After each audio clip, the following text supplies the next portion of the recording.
Colleges across the United States are under fire for their response to the attack on Israel on October 7th by Hamas. Many colleges put out a lot of statements in support or against many different things, and yet on this one they seem to be a little hesitant, which ruffled the feathers of many of their major donors who are now pulling their support. To talk about this, my guest today is Neetu Arnold, who is a research fellow at the National Association of Scholars and a Young Voices contributor. And we talk a little bit about what this means. Is this the Bud Light moment for major education, and will we see reform? And we also talk a little bit about student loan reform. Neetu was my guest last time before a lot of the student loan reform started to go through. And so we talk a little bit about trade-offs and what it will mean with Joe Biden's new plans for helping your student go to college. So stay tuned for that right here on The Chris Spangle Show. We run on the value for value model here on The Chris Spangle Show and the We Are Libertarians Podcast Network. That means, do you get value out of the show? Do you learn something that helps you sound smarter when talking with your friends? Do you feel a little bit more connected to the world and inspired to do something a little bit differently? Well, then please give some value back. And the best way that you can do that is through our Patreon. You can go to supportcss.com or patreon.com/wearelibertarians, and you can join our Patreon. Not only do you support the program and the entire We Are Libertarians podcast network by helping pay all of the bills, you're also going to get ad-free shows. You're going to get early releases, sometimes months in advance in terms of episodes that haven't been released in the public feed yet. You'll also be able to get the full archives, the full RSS feed of all the past episodes. And there's even a tier that you can come on the show, or you can have your name mentioned every episode like I am about to do right now. Thank you so much to our $100 a month members, especially Vincent Pikol, Matthew Durbin, Jason Doolittle, Christy Avery, and our good friend Reinhold. Thank you so much for supporting us, and we appreciate everybody that considers making a contribution today. Neetu Arnold, thank you so much for joining me. Thank you so much for having me. It's great to be back on. So my wife, I'm very lucky. I married someone that enjoys watching the news and documentaries and all the things that I enjoy doing. And I think a lot of people just watched a lot of the news over the last month and been horrified by the tragedies in Israel, the tragedies in Palestine. But I think it hit a new peak. We're recording this on Halloween, October 31st. It'll air next week. But to see an attempted pogrom in Russia and to go, oh, that's just Russia. But then you start looking on Instagram and go, oh, New Orleans, Chicago, Columbia University, Harvard. And some of the response to this, I think, has been quite shocking. You're a little bit closer to the college age than I am. I'm 20 years out. Has it been surprising to you, the reaction to October 7th? What happened in Israel was absolutely horrifying. I remember going through social media. I actually took a little bit of time off just to absorb what was going on. I know it seems like it's so far away, but whatever happened there could very easily happen here. That could have happened to our friends or our family members. And it was absolutely horrifying what happened.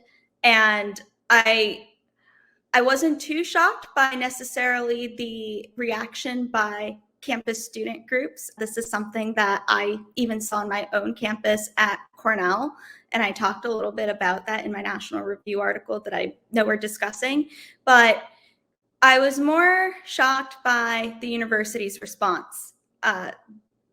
Ideally, I would want universities to not comment on current event issues to maintain political neutrality so that these kinds of discussions can happen on campus. But they've set a precedent where they responded to the death of George Floyd. They even responded to Russia, Ukraine. So when you have this sort of unprovoked attack in Israel, you would think that they would respond to that, especially when many members of their campus community could have very well been affected by this. So the fact that some of them were very slow, they just did not respond until there was public backlash. I think their slow response, some of the responses were botched. They just couldn't admit that this was an attack by Hamas, that it could be condemned. And what I particularly was shocked by was how quickly these schools were willing to just jump behind free speech to justify their pretty bad responses, because many of these campuses, they haven't been super friendly to free speech. We've heard about speech restrictions, student censorship. If you don't have the right views, you can get suspended or fired. It was quite shocking that they just decided to jump behind free expression out of convenience. Yeah, that's a weird quirk in society now, where it developed really over the last 5 to 6 years, it feels like, where every company, organization, university, individual feels that they have to be their own PR agency. And there have been so many issues that colleges are eager to speak on when they can tut the right, really.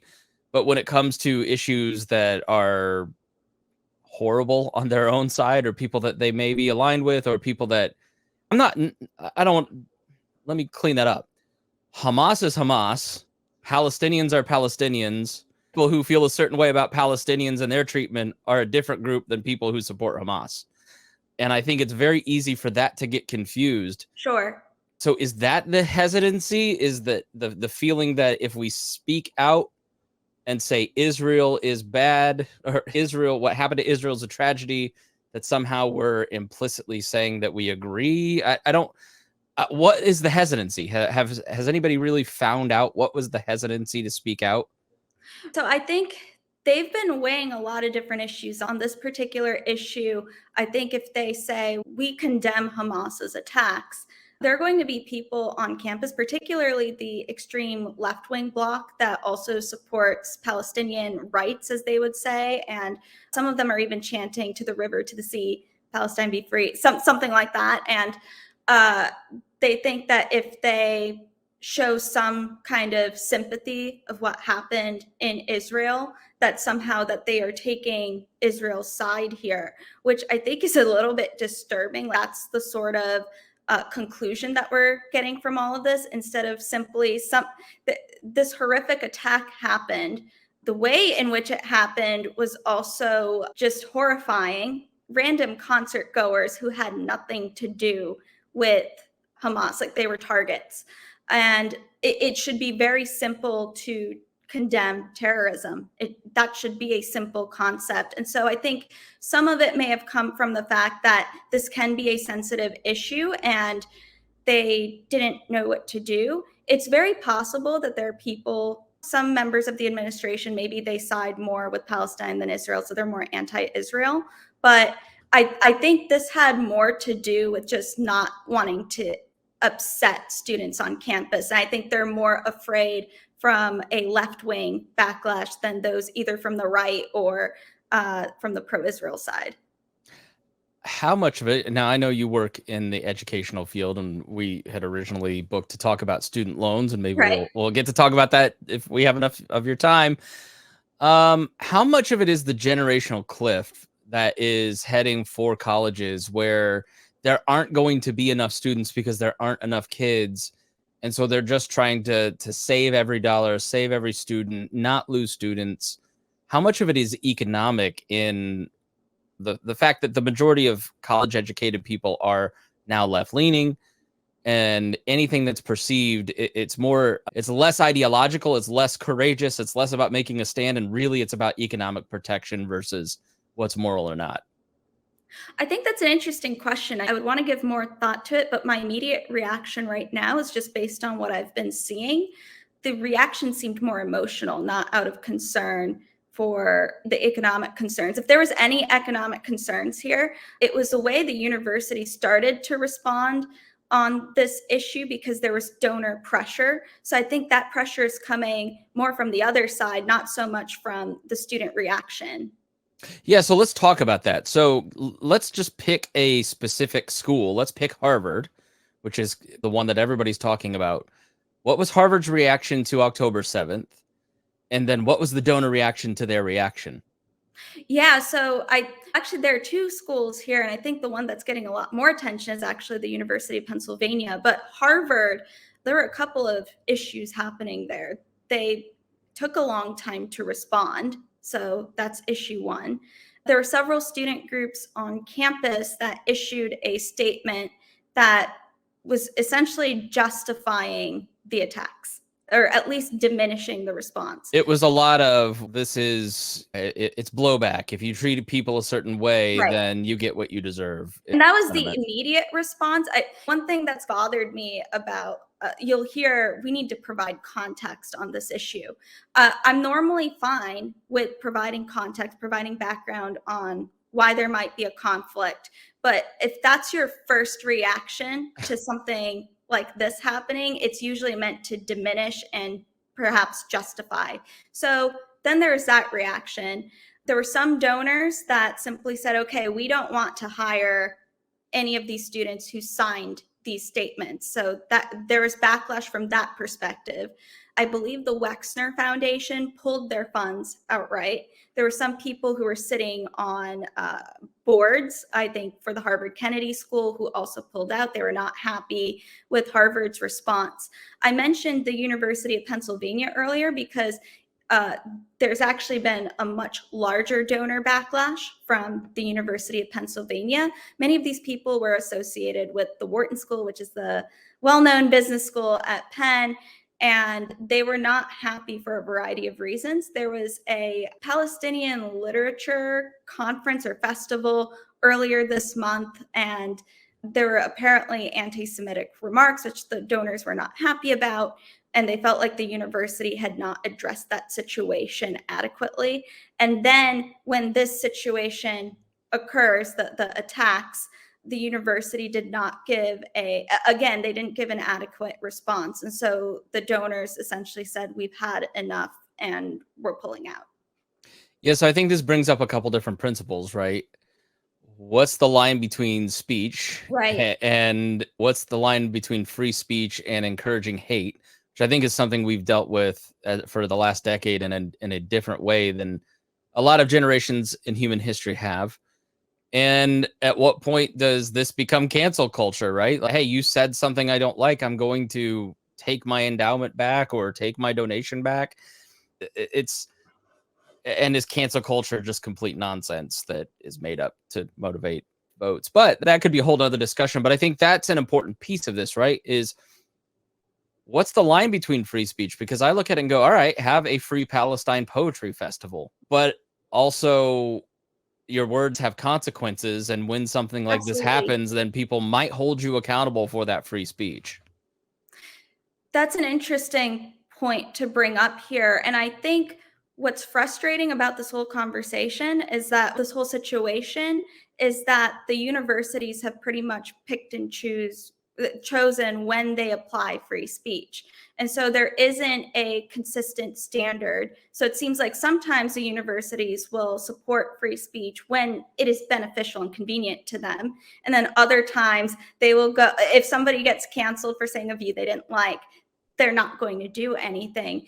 And one point I make in my article is that the donors who have pulled their funds over this one issue are not necessarily going to change the campus environment, not unless they're willing to tie their funds with substantial changes to campus, getting rid of the DEI bureaucracies, which are essentially going against free speech principles. You have to have the right views in order to get hired. That's absolutely ridiculous.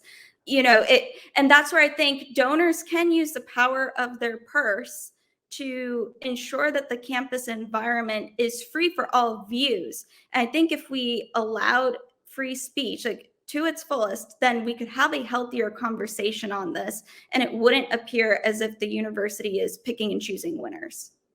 Yeah, I found my feed is heavily tilted towards the Palestinian side. Palestinians, less Hamas, right? Although there is some of that. I'm an anti-war libertarian and have been for a long time. Ron Paul, steeped in 2007, way back when you were in diapers, Neetu. I was against the wars, right? I was a 2004 college Republican president, pro-war rally, 2003. And then I just changed my mind. And so that's like my feed is being a libertarian for a long time. It's very tilted against Israel. Part of that is the anti-Semitism of some of the anti-war movement and some of the anti-Federal Reserve movement. And so I found it very helpful to go and seek out Dan Senor's podcast or Barry Weiss and hear the Israeli perspective, because I'm not getting that. And it creates this mental challenge of trying to figure out, okay, I see both sides of this, and that to me is the way that it ought to be. But that does not seem to be the way that college operates now.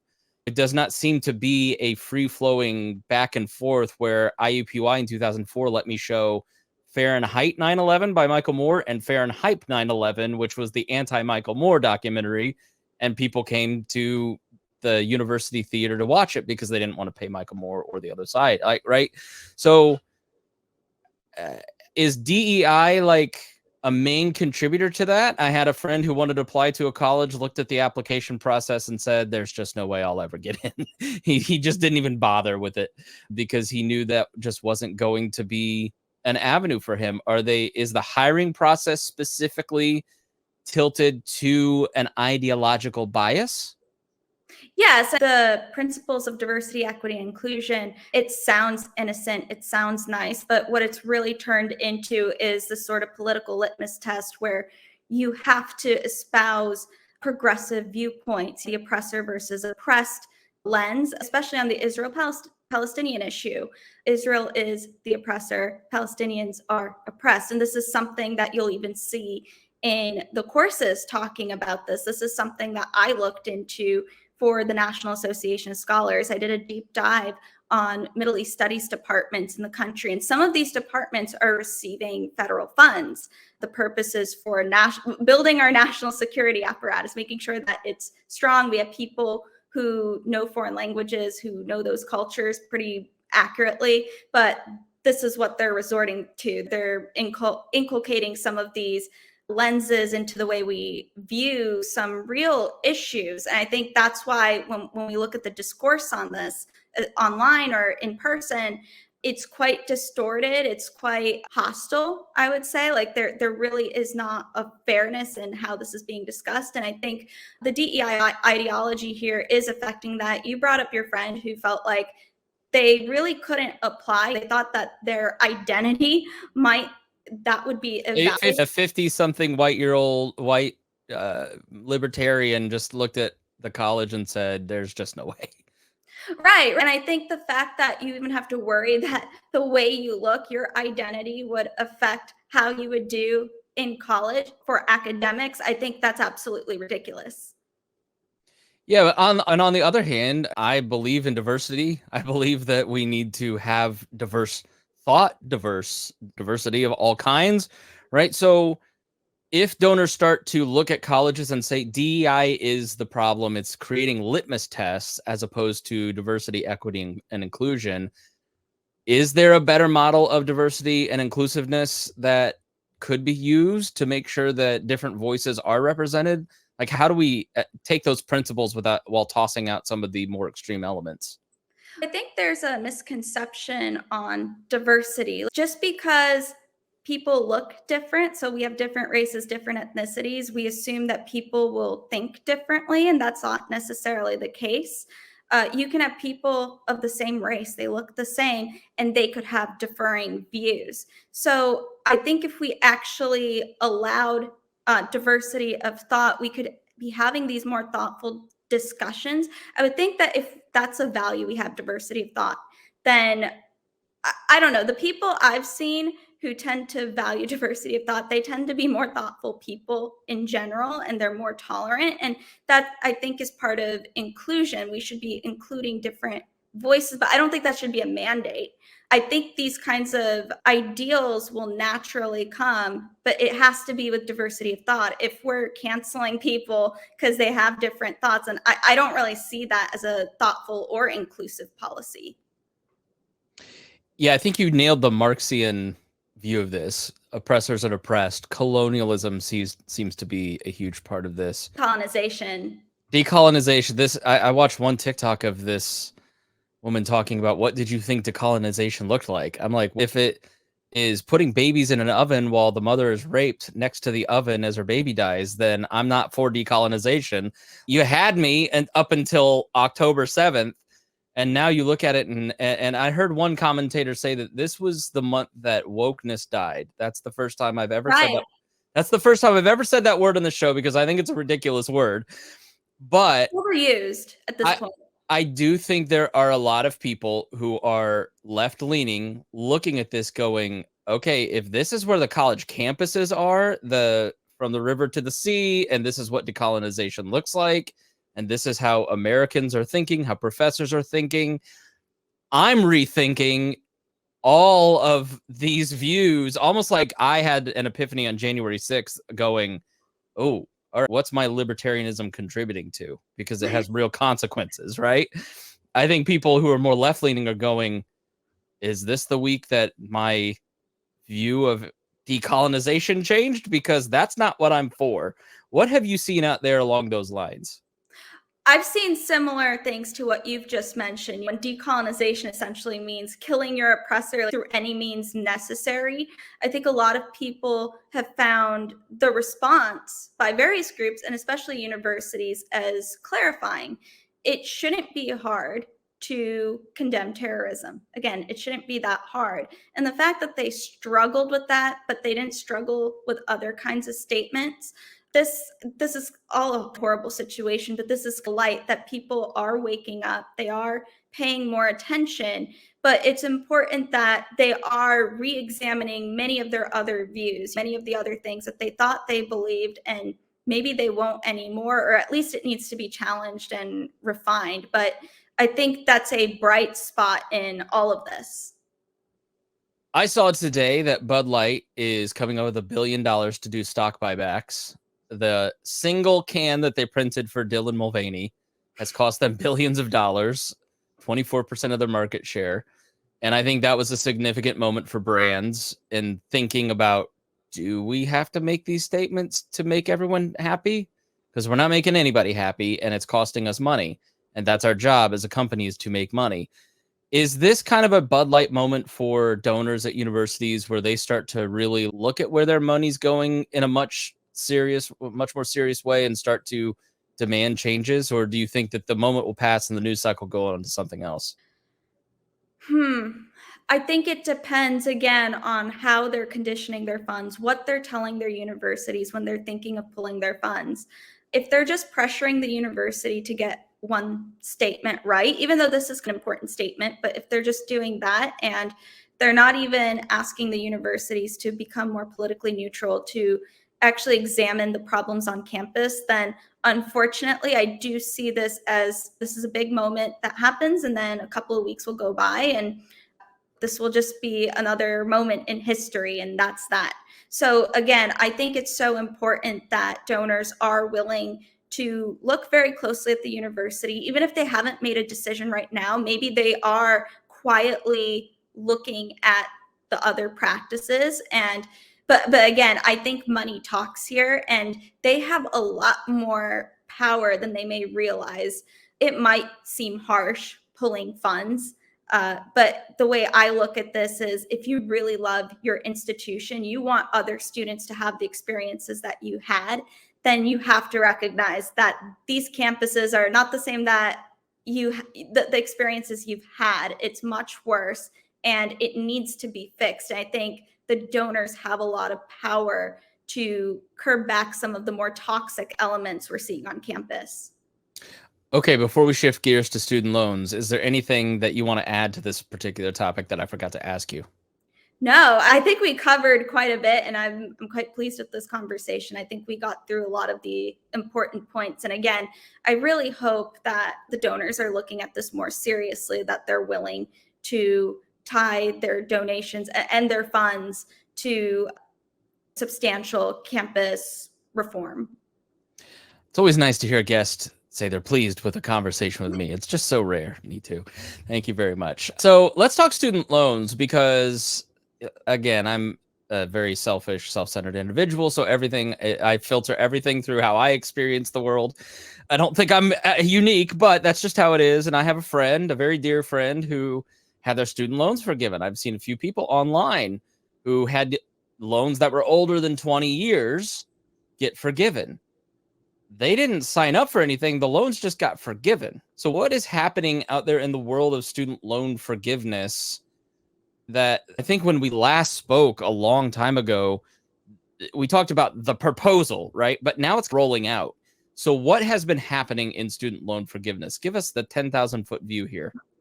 The Biden administration did try to pass student loan forgiveness. That did not go through the courts. That was actually... That's what I remember. And then all of a sudden, my friend's getting their loan forgiven. What the heck? Okay, I am wondering how it's getting forgiven. I don't know if they qualified for a certain program or if they've signed up for the new income-driven repayment program by the Biden administration, which is called the SAVE program, Saving on a Valuable Education. That's what that means. I would need to know more details to comment on that, but I can talk about the SAVE program. So this is one of the new rollouts by the Biden administration.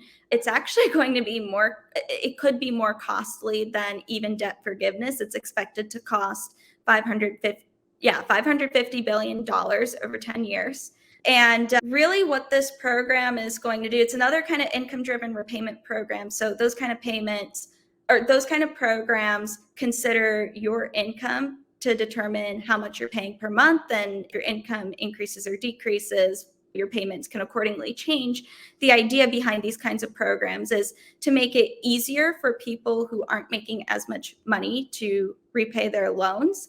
Now, what the SAVE program is going to do, it's making a couple of key changes. And I think a good way to think about this is it's essentially changing how we think about a loan. I think it's making it more like a grant. A grant is something that you don't pay money back on. That is something you are given. A loan is typically something you would owe money on, but in this case, it's quite a generous program, which is why there are many forgiveness elements here. I mean, one of the key changes here is that an undergraduate loan payment will decrease. Instead of paying 10% of your disposable income, now it's going to go down to 5%.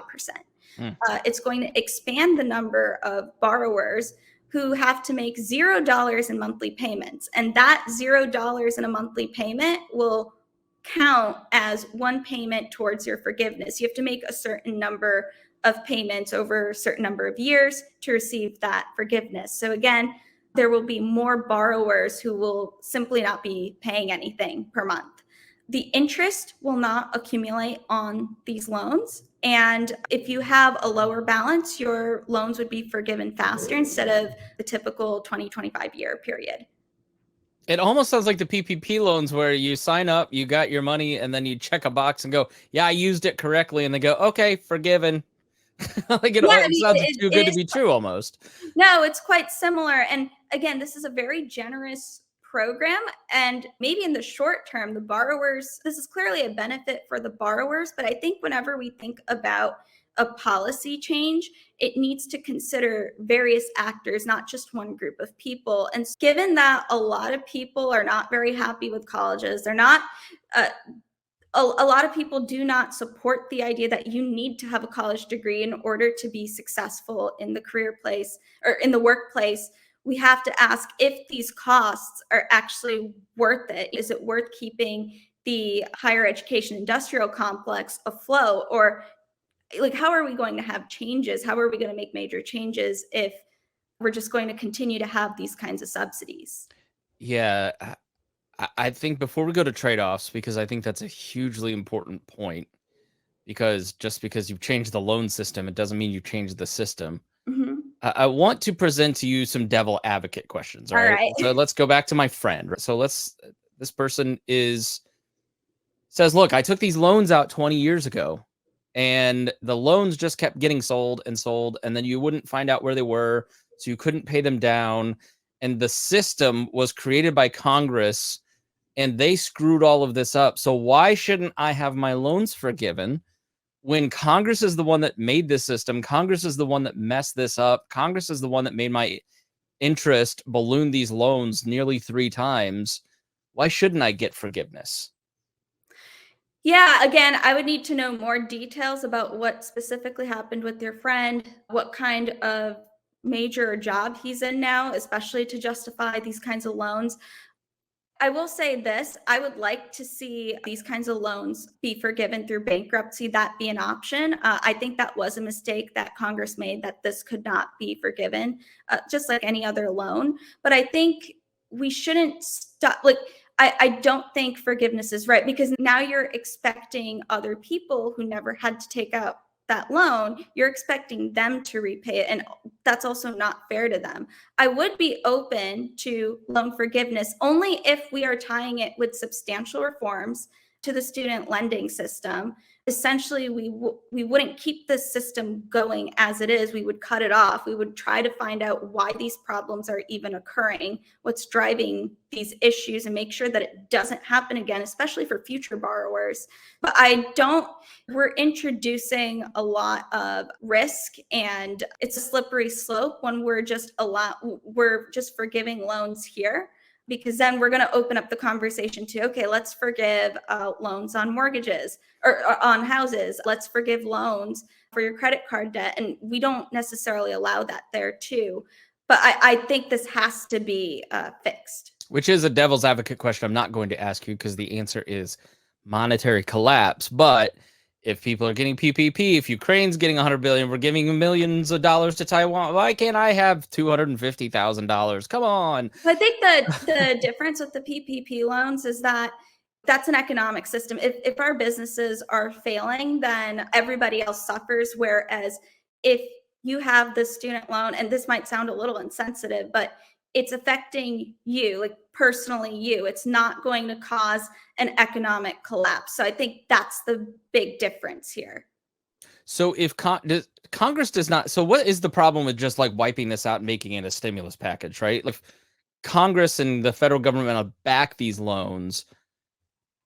What is not just the moral problem? That's not the question, because I agree with you that, look, you signed the documents, I signed the documents, I've got to pay this back. Right? I agree with you on bankruptcy. But what is the functional utilitarian argument almost for not wiping all of these loans out that have gotten crazy big, other than the trade-off of helping the universities? Like, does the federal government not actually back these loans, and would it collapse banks and institutions? Or we simply lose more money? And okay, let's think about it this way. Taxpayers are expecting the funds to be returned. They're not expecting to lose it. So it's a bait and switch. It's like you make a promise and then you break it. So I think that's the big problem here. It's not just a moral issue. This is also a very costly issue.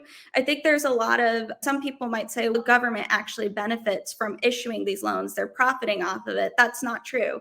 The government has lost $200 billion from the federal student lending system in general since the 1990s. This is not a profitable system. It's not an efficient system as it is run right now. Okay, so let's talk about the actual problem that needs to be solved, which is what?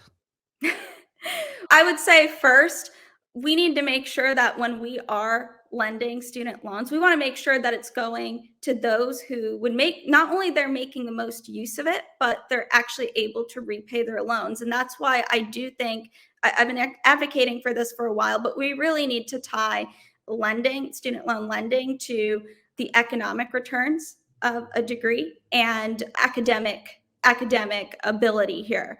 We want to make sure that the students who do get this assistance are able to complete school. And then when they graduate, they're actually entering fields where they have a good return on investment. So I think that's a big thing here.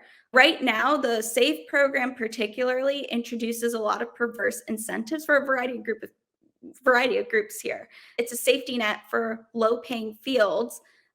The entire point of federal assistance here is supposed to help students, especially those who don't have a lot, to improve their financial. Yeah, the argument, oh, you take out these loans, but it's an investment in your future. So it's buying knowledge because you'll earn 3 times more, which is all the nonsense I heard when I was in high school. Take out loans, go to college, then you'll make $60,000 when you get out. No, actually it was $22,000. And anyways, I'm not bitter, even though I've been screwed as a 40-year-old.